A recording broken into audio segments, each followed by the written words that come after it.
In this practical session, we'll look into how we can possibly crack into WPA or WPA2 based access points. So if I go into the setup page of Cisco, you can see that my security mode is WPA and WPA2. I'm not using WEP, I'm using WPA or WPA2. So let's go to our favorite Kali Linux machine, and here you can see the network management manager is on. So the first thing that I'll do is I'll disable it. Already network manager seems to be creating a lot of problem with the Aircrack NG suite. Okay, I'll start my wireless interface Mon0.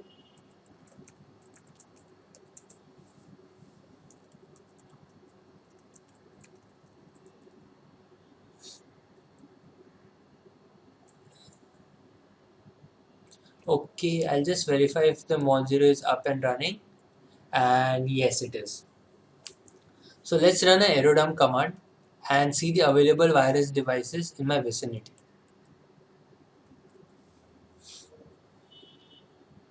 Okay, so here you can see I have a Cisco based router which is using WPA2 and CCMP.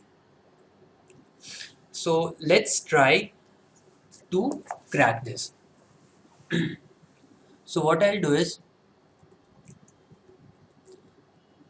this is just a directory, so even if you don't type this, it won't create any problem. So what I'll do, I'll run aerodump ng specific to that particular BSS ID. The channel is 1. I'll write all the data packets to say WPA2 file, and the interface would be Mon0. This is similar to what we used to do in the WEP based cracking method.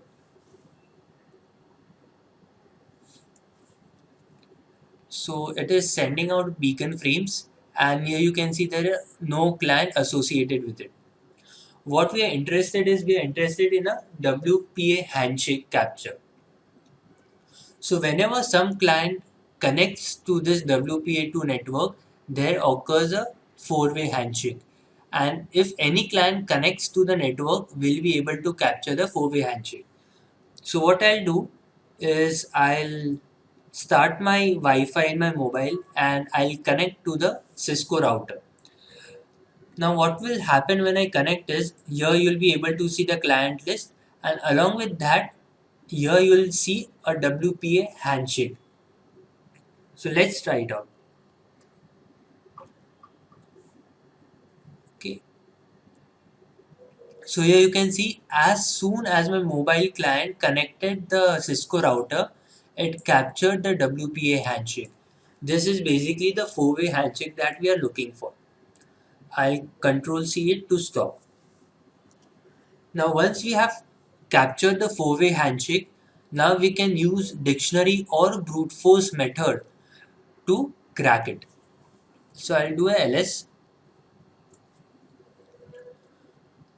and this is the file which we are looking for in order to crack it. So in order to crack, I'll run aircrack ng command followed by the name of the file which consists the WPA handshake, and along with the dictionary file which is rocku.txt. I'll show you the rocku.txt before we actually perform this attack. I'll do nano root. It will take some time because it has something like a million plus entries of various password combinations.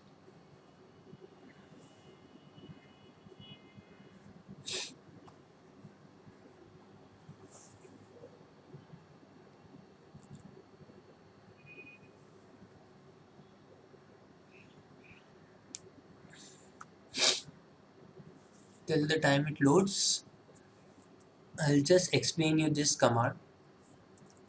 So what this command will basically do is, it will see the password, or it will grab the password from the rockyou.txt file, and it will try to apply that password to the four-way handshake, and it will verify if the password is right or wrong.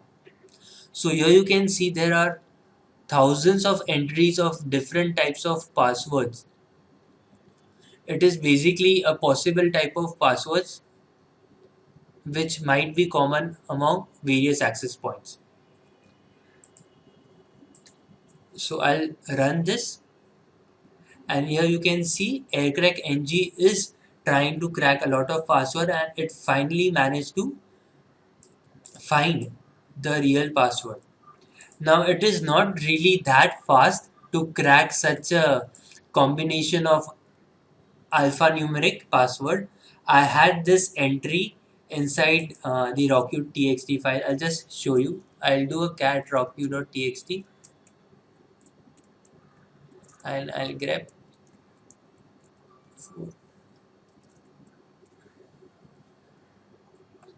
So here you can see I had manually entered my password between one of the entries inside the rockyou.txt, and that is the reason it was able to crack it. Now the problem is, if you do not have one of the valid entries, then you won't be able to crack it. So one of the solution is you need to have a very big password file, typically of hundreds of millions of passwords, and hope that one of the passwords would be the valid password for the access point. If you're using some kind of a brute force method, as said, it might take few minutes, or it might even take lifetime to hack into the WPA2 based network. So we are really hoping if some kind of a solution comes up which can really speed up the WPA2 cracking process.